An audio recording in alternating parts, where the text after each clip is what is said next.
Hello everyone! In today's video ay tatalakayin natin ang mga benepisyong nakukuha sa tanim na bayabas. Mahigit 2 taon na itong puno namin ng bayabas. Sa dami ng fruit-bearing trees, bakit isa ito sa napili naming itanim?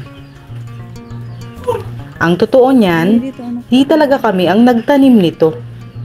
Bigla na lang tumubo ang bayabas na ito sa aming bakuran. Posibleng ibon o paniki ang nagdala ng buto dito at maswerteng tumubo ito. Kahit medyo kulay green pa siya, hinog na. Mahigit 1 taon pa lang, namunga na agad ito. Yung unang bunga nito ilang peraso lang, pero yung mga sumunod ay kumpul-kumpul na.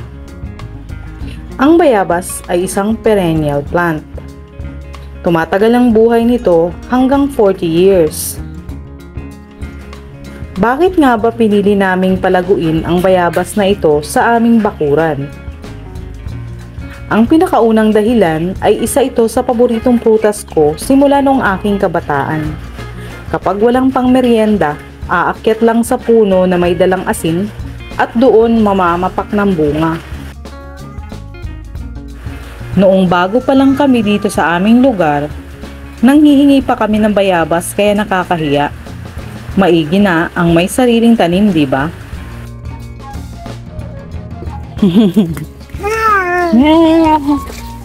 Tuwa ka rin dyan, ah. Hey, babe! Oh, hoy! Shh! Hey, babe! Pangalawa, walang season ang pamumunga ng bayabas. Ibig sabihin, lagi siyang may bunga. Lagi tayong makakakain all year round. Pangatlo, pwede itong gamiting sangkap sa mga lutuin. Masarap itong pampaasim sa sinigang. Pwede rin gataan ang hinog na bunga nito. Pwede rin gumawa ng guava jam. Pang-apat, nagbibigay ito ng shade. Nahaharangan nito ang direktang sikat ng araw na tumatagos sa aming bintana. Nakakatulong upang maging maaliwalas ang paligid. Panglima, marami ang health benefits na makukuha sa bayabas. Makakatulong ito sa pagkontrol ng blood sugar. Pinagaganda nito ang ating digestive system, immune system at heart health. Meron itong pain relieving effect, anti-cancer effect. Ang pinakuloang dahon nito ay mabisang panlunas sa sugat. Pang-anim, ang overripe na bunga nito ay pinapakain namin sa aming mga manok. Kahit mga ibon at paniki ay nakakakain ng mga bunga nito. Makikinabang din sila sa itinanim nila at dito posibleng manggaling ang buto ng panibagong puno ng bayabas na tutubo sa kung saan.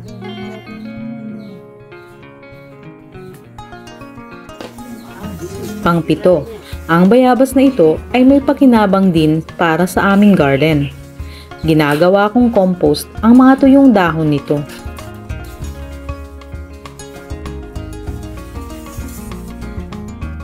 Pang-8, ang bayabas na ito at lahat ng halaman namin ay nakakatulong sa paglilinis ng hangin. Sinasagap nito ang carbon dioxide at usok mula sa aming lutuan. At nagbibigay pa ito ng oxygen sa tao at iba pang hayop.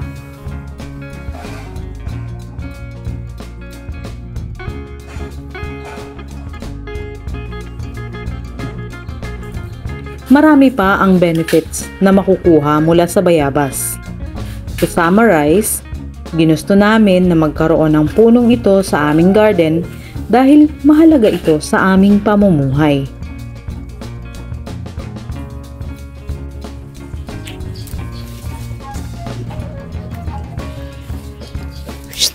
Hey, babe! Baby! Bakit mo sinisira yan? Bah! Siraing halaman, anak. Nakakatuwang isipin na 5 years from now, ang anak ko naman ang makikitang umaakyat ng puno ng bayabas gaya noong kabataan ko. Tara, let's grow! Maraming salamat sa pagsubaybay.